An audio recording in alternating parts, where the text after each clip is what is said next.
The committee room was buzzing, not with loud chatter, but with that quiet tension that makes every camera lens focus tighter. The hearing's official topic was federal education reform, but for anyone who knew these players, this wasn't just about policy, it was about dominance. Jasmine Crockett sat at the far left of the witness table, flipping through her notes with deliberate calm. She wasn't here to play defense. Across from her, Vivek Ramaswamy adjusted his cufflinks like a man preparing to spar. He'd made a name for himself with sharp, fast-moving rhetoric and an ability to spin any exchange into a viral clip. But today, Crockett wasn't interested in feeding him lines to clip. The chair recognized Ramaswamy for a question. He didn't waste a second. "Representative Crockett," he began, his voice smooth but edged with condescension, "you've supported increased funding for public schools in urban districts, despite years of evidence showing failing test scores and mismanaged budgets. Why should taxpayers continue to pour money into systems that don't work?" It was a classic Ramaswamy move: frame the question to sound like logic, then slip in the implication that her district, her people, were hopeless causes. A couple of reporters leaned forward, pens ready. Crockett didn't flinch. She set her pen down and looked him dead in the eye. "Mr. Ramaswamy," she said evenly, "you want to talk about what doesn't work? Let's talk about your record on truth." The room shifted, tiny, almost imperceptible reactions. An aide raised their eyebrows. A camera light clicked on. Crockett's tone wasn't raised, but it carried a weight that made Ramaswamy sit a fraction straighter. In that moment, she wasn't just answering a question, she was laying a trap. Ramaswamy smirked, the kind of grin that plays well on cable news but feels thin in the room. "My record on truth," he echoed, leaning in just slightly. "I think the American people know exactly where I stand." Crockett didn't blink. She'd been in enough hearings to know when an opponent thought they were steering the exchange. Let them think that, it only made the turn sharper when it came. She slid her notes aside, no binder, no highlighted tabs now, just her voice. "Where you stand," she said slowly, "is in front of a microphone telling people what they want to hear, even if it's not true." A murmur rippled through the back row. Ramaswamy opened his mouth to fire back, but Crockett kept going, her cadence tightening. "You talk about test scores like they exist in a vacuum. But you ignore the overcrowded classrooms, the lead in the drinking water, the underpaid teachers working 2 jobs just to stay afloat. You call it failure of leadership, I call it failure of investment." Ramaswamy leaned back, clasping his hands as if to show patience. It was the look of a man waiting for his turn to land the blow. But the shift in the air wasn't in his favor. Several reporters now had their phones out, quietly recording. Crockett adjusted her microphone, not rushing, just letting the weight settle. "And before you call that an excuse," she added, "remember this, your own education proposals cut funding for the very rural districts you pretend to champion." That line hit harder than her tone suggested. In the corner, a staffer for another member scribbled furiously. Ramaswamy tilted his head, lips parting in the faintest sign of unease. Crockett saw it, and knew she was 2 moves away from delivering the 6 words that would freeze him. Ramaswamy leaned forward now, elbows on the table, voice slightly louder, as though volume could tip the balance back his way. "Representative Crockett, I'm not here to play identity politics. I'm here to talk about results. And the results in your district speak for themselves: crime, poverty, failing schools.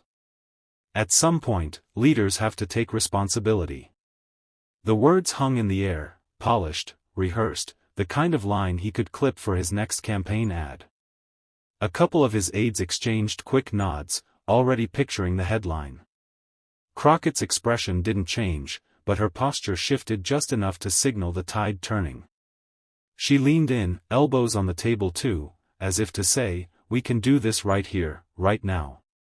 "Responsibility," she repeated, her voice low but razor-edged.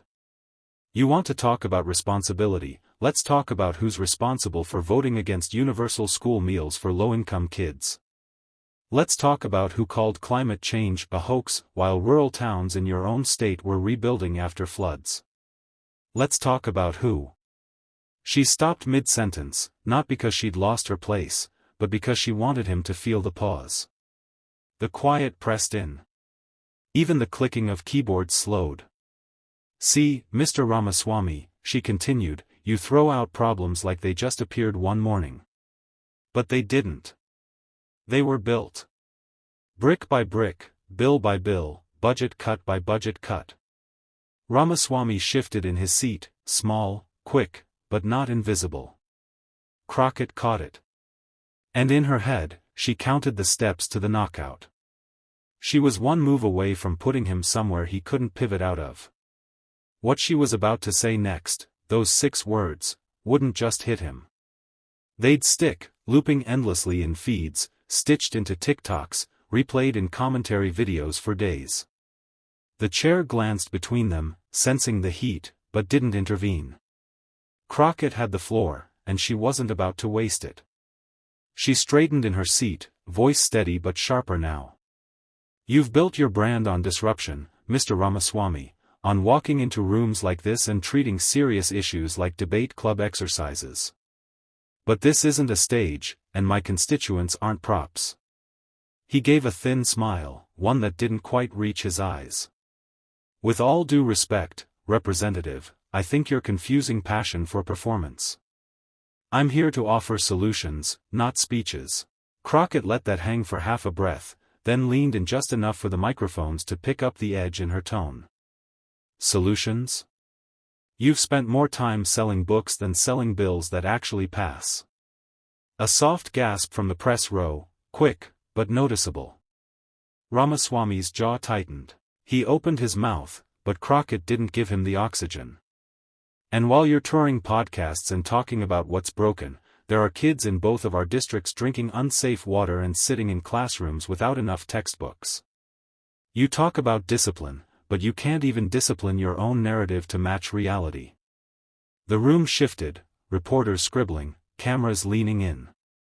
Even a few committee members paused in their note-taking. Crockett took one last look at her notes, then pushed them aside. She didn't need them anymore. She had the 6 words ready, loaded, and waiting. Ramaswamy's smirk returned, but it was thinner now. "Go ahead," he said. "Give us the soundbite." She tilted her head slightly, as if amused. "Careful," she said softly, "you just might get it." The next moment would be the one everyone talked about, the line that froze him in his chair. Crockett's eyes locked on his, her voice dropping just enough that everyone in the room had to lean in to catch it. She didn't raise her tone, she sharpened it. "Mr. Ramaswamy," she began, "you know the difference between us?" He tilted his head, the faintest flicker of curiosity crossing his face. "Enlighten me," he said. Crockett didn't blink. Didn't smile. Didn't move, except to lean half an inch closer to the mic. "I show up. You show off." 6 words. Clean. Precise. Unflinching. The effect was instant. A stillness fell over the room, like someone had pressed pause. Ramaswamy's smirk faltered, just slightly, but enough for the cameras to catch. His fingers tapped once against the table, then stopped. Somewhere in the press row, a reporter's pen froze mid-sentence. On the far side of the room, a young staffer's jaw dropped, her phone angled perfectly to catch the exchange. Crockett didn't follow it up with a long lecture. She let the silence do the work. In politics, filling the air is easy, owning the air is rare. Right now, she owned it. Ramaswamy's eyes flicked to the chair, as if hoping for a redirect, but there was none. He leaned back, cleared his throat, and gave a forced chuckle. "Well, that's one way to see it," he said, but the edge in his voice was gone. Crockett sat back in her chair, calm as if nothing had happened. She knew the clip would be everywhere within hours. Not because it was flashy, but because it cut to the bone. The silence in the room didn't break so much as it cracked, first with the faint hum of camera shutters, then the soft tapping of reporters' keyboards. A couple of aides in the back exchanged quick looks, like they'd just watched a play their boss hadn't seen coming. One seat over, a member of the committee leaned slightly toward another and whispered, "That's going to be on every feed by tonight." They were wrong. It wouldn't take that long. On the press row, a junior political correspondent from a streaming news outlet had already clipped the last 20 seconds on her phone, typing the caption, "Crockett to Ramaswamy, I show up. You show off." She didn't bother with hashtags, didn't need them. The words were sharp enough to travel on their own. Ramaswamy tried to reset the tone, clearing his throat and pivoting to a different topic. But it was too late. The shift in the room was palpable. He was talking, but eyes weren't on him anymore. They were on Crockett. In the far corner, a freelance photographer checked his preview screen, grinning at the shot he'd just captured, Crockett leaning in, eyes steady, mid-sentence, with Ramaswamy caught blinking in the background. Meanwhile, text threads in political staff circles started lighting up. Did you hear that? 6 words. Dead. This is going to burn. By the time the hearing wrapped, the clip was already pushing 400,000 views across TikTok reposts and Twitter shares. No music, no edits, just the raw exchange. And every share carried the same refrain, "She didn't miss." By the time Crockett stepped out of the committee room and into the hallway, her phone was already buzzing non-stop. Mentions, tags, news alerts, her name was everywhere. Staffers flanked her, trying to keep her moving toward the elevators as reporters shouted questions about the 6 words. On Twitter, the clip had blown past 1 million views in under 2 hours. Popular accounts were adding their own commentary. This is how you handle a grandstander. Crockett just turned Ramaswamy into a case study. 6 words. Eternal damage. On TikTok, creators were stitching the moment with their own reactions, slow head shakes, laughter, mock gasps. One trending video simply looped Crockett's line 3 times in a row, each replay zooming closer on Ramaswamy's face as his smile faded. Cable news producers were scrambling. A political panel on one network replayed the exchange 5 times in under 10 minutes. On another, a host called it a rare moment of total rhetorical dominance in a hearing setting. Inside Crockett's office, staffers had set up a big monitor tracking engagement. Every time the view count jumped by another 100,000, someone called it out like it was an auction. 3.2 million, next. Meanwhile, over at Ramaswamy's camp, aides were huddled in a cramped conference room, drafting a response that wouldn't make things worse. The candidate himself was scrolling through his phone, jaw tight. "We're not responding directly," one advisor insisted. "We pivot to our platform." Another shook their head. "Doesn't matter, no one's hearing policy today. They're hearing those 6 words." It wasn't just a viral moment, it was a narrative shift. And both sides knew it.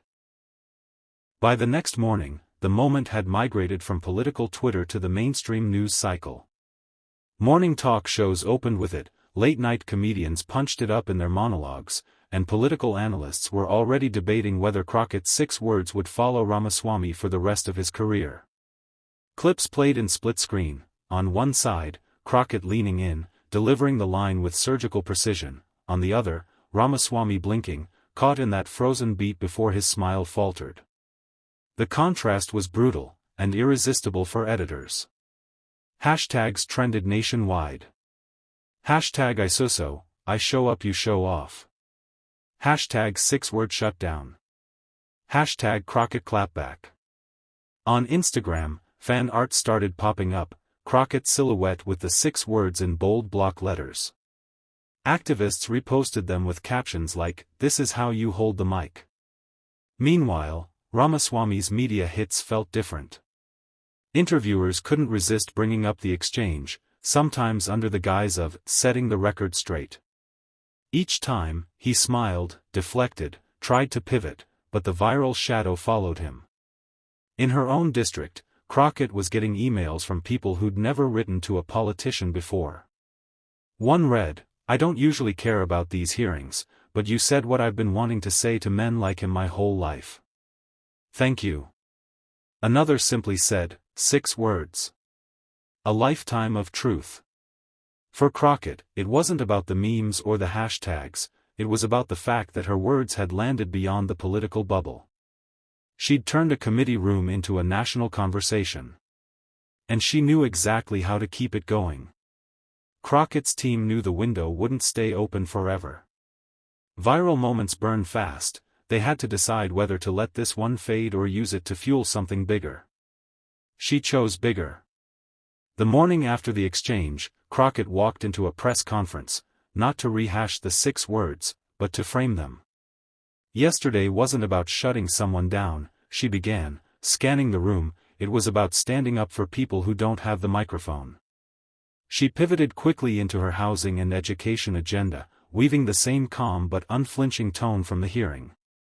Every reporter there was waiting for her to talk about Ramaswamy, but she gave them more: eviction statistics, clean water access data, stories from her district. She repeated a single refrain: I show up because they can't afford for me not to. On social media, the move was praised as turning clapback energy into policy energy. Clips from the presser started circulating alongside the original viral moment, giving the story a second life. Ramaswamy's camp tried to counter by releasing a long-form video about his economic vision, but online engagement told the truth. Comments under his post were still flooded with Crockett's line. The more he tried to pivot, the more the internet pulled him back. That evening, cable news split-screened again. This time, Crockett at her podium talking policy, Ramaswamy dodging the question on a radio show. The narrative had shifted for good. She was the one showing up, he was the one trying to shake off the moment.